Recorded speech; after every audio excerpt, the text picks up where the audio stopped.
হেই everyone, আসসালামু আলাইকুম। কেমন আছেন সবাই? আশা করি সবাই অনেক অনেক ভালো আছেন। আমার কাছে সকাল হোক, দুপুর হোক আর সন্ধে হোক, এক কাপ গরম গরম চা মানেই জীবনটা একেবারে ভরপুর। চা মানেই লাইফটা ভরপুর, এই কথাতে আমি 100 ভাগ একমত।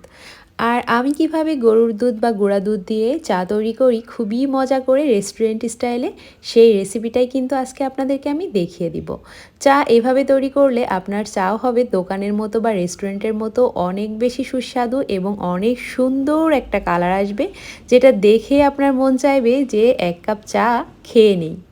আমি খুব সহজ পদ্ধতিতে তবে খুব সুন্দর সুঘ্রাণযুক্ত চা কিভাবে তৈরি করি সেই রেসিপিটা আজকে আপনাদেরকে ডিটেলে দেখিয়ে দিব। আশা করি পুরো ভিডিওটা দেখবেন, আর ভিডিওটা দেখে যদি ভালো লেগে থাকে তাহলে অবশ্যই আমার চ্যানেলটি সাবস্ক্রাইব করে দিবেন, লাইক এবং কমেন্ট করে আমার পাশে থাকবেন। চুলাতে একটা পাত্র বসিয়ে সেখানে আমি 3.5 কাপ পানি অ্যাড করেছি চায়ের কাপের। তার মধ্যে আমি 3 চা চামচের মতো চায়ের লিকার অ্যাড করে জাল করছি। 2 থেকে 3 মিনিট হয়ে গিয়েছে, আমি অলরেডি জাল করে নিয়েছি। জাল করে একেবারে ঘন করে নিতে হবে। এখানে লিকার এবং পানির রেশিওটা এরকম হবে, প্রতি কাপ পানির জন্য 1 চা চামচ করে চা পাতি বা লিকার আপনার বরাদ্দ রাখতে হবে। তাহলেই আপনার চাটা রেস্টুরেন্ট বা টং দোকানের চায়ের মতো পারফেক্ট একটা স্বাদ আসবে এবং পারফেক্ট একটা কালার ও ঘ্রাণ আসবে। তো যেহেতু আমি 4 কাপ চা তৈরি করব, তো আমি এখানে দিয়ে দিচ্ছি 1 কাপ পরিমাণ দুধ। চায়ের কাপের যে বড় সাইজের কাপগুলো পাওয়া যায় সেই কাপের 1 কাপ পরিমাণ গুঁড়া দুধ আমি দিয়ে দিব। এইভাবে গুঁড়া দুধ দিলে আপনার চায়ের ঘনত্বটা, কালারটা, ঘ্রাণটা সব কিছুই খুব সুন্দর হবে। তো এখানে আমি সামান্য পরিমাণ পানি আস্তে আস্তে দিয়ে চামচের সাহায্যে গুঁড়া দুধটা খুব ভালোভাবে গুলে নিব।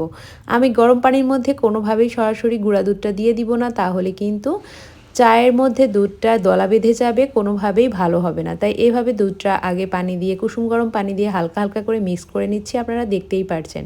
এভাবে মিক্স করে নিলে কিন্তু খুব সুন্দর হয়। এভাবে দুধটা যদি আপনি চায়ের মধ্যে অ্যাড করেন তাহলে কোনোভাবেই নষ্ট হয়ে যাওয়ার কোনো সম্ভাবনা থাকে না।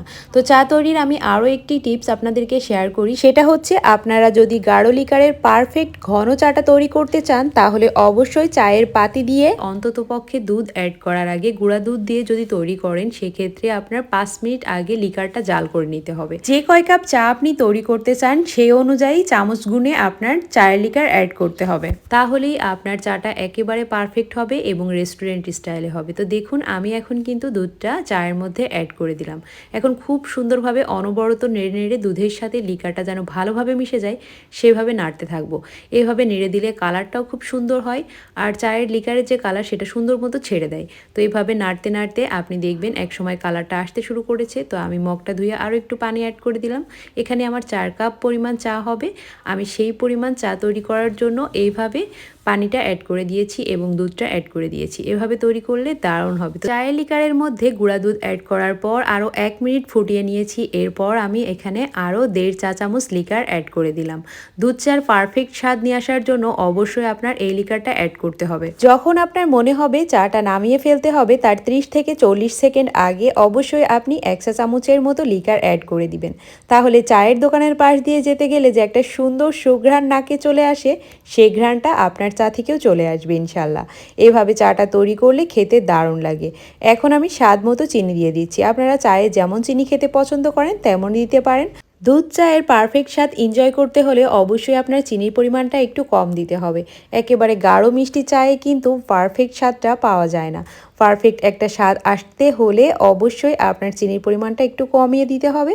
আপনারা ট্রাই করে দেখতে পারেন, আর যদি ভালো না লাগে অবশ্যই আপনি আপনার পছন্দ মতোই মিষ্টি দিতে পারেন। তবে আমার কাছে যেটা মনে হয় আমি সেটাই বলেছি। তো দেখুন আমার চায়ের কালারটা এবং ঘনত্বটা কতটা সুন্দর এসেছে আলহামদুলিল্লাহ। এভাবে চা তৈরি করলে আপনারা রেস্টুরেন্টে গিয়ে 1 কাপ দুধ চা খাওয়ার জন্য আকুতি মিনতি করা লাগবে না। আপনি বাসায় রেস্টুরেন্ট স্টাইলে এইভাবে 1 কাপ দুধ চা তৈরি করে ফেলতে পারবেন। আমার বাসায় এখন সবাই বলে রেস্টুরেন্টের থেকেও নাকি আমার এই চাটায় বেশি মজা হয়। তো সবাই এই চাটার ফ্যান হয়ে গিয়েছে, আর আমি বাসায় যেদিন একটু মজা করে আয়েশ করে খেতে চাই সেদিন আমি এই চায়ের রেসিপিটাই করে ফেলি। তো এই চাটা খেতে দারুণ লাগে আলহামদুলিল্লাহ। আপনারা যদি চান এভাবে চা একবার তৈরি করে দেখবেন, ভালো লাগলে অবশ্যই আমাকে কমেন্ট করবেন, খারাপ লাগলেও কমেন্ট করে জানাবেন। তাহলে ইনশাল্লাহ আমি আরও বেশি উৎসাহ পাবো আপনাদেরকে নতুন নতুন রেসিপি দেখিয়ে দেওয়ার জন্য।